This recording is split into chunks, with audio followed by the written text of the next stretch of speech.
এখন আপনাকে দেখাবো একটি ঘূর্ণিঝড়ে পুরো এলাকা সব উলটপালট করে দিয়ে গেছে। তাণ্ডবে দেখেন, বাড়িঘর ভেঙে শেষ, রাস্তাঘাট সব বন্ধ হয়ে গেছে, যানবাহন বন্ধ, বাড়িঘর এখানে ভেঙে শেষ হয়ে গেছে। এই ঘূর্ণিঝড়ে কী নাম আমি বলতে পারলাম না, সবার বাড়িঘর ভেঙে শেষ। এটা হচ্ছে কিশোরগঞ্জের ডিসি মোড়, কিশোরগঞ্জ থানার আওতায় ডিসি মোড়। এখানে দেখেন অবস্থাটা দেখেন, বাড়িঘর ভেঙে শেষ। এখানে পুলিশ সব চলে এসেছে, এখানে সব হয়ে গেছে। এই যে পুলিশের গাড়ি, এখানে যে অ্যাম্বুলেন্স, এখানে অনেক ঘূর্ণিঝড় চলছে।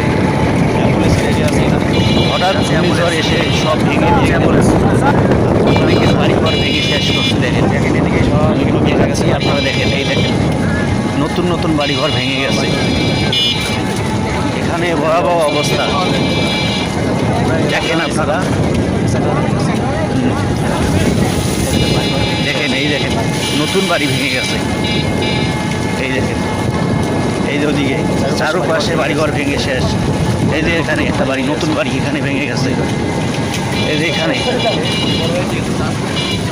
এই চারপাশে সব দিকে, এই যে দেখেন, এই যে নতুন নতুন বাড়ি, এই যে দেখছেন, এখানে সব জায়গায় ভেঙে শেষ। সবাই শেয়ার করে দিবেন ভিডিওটা।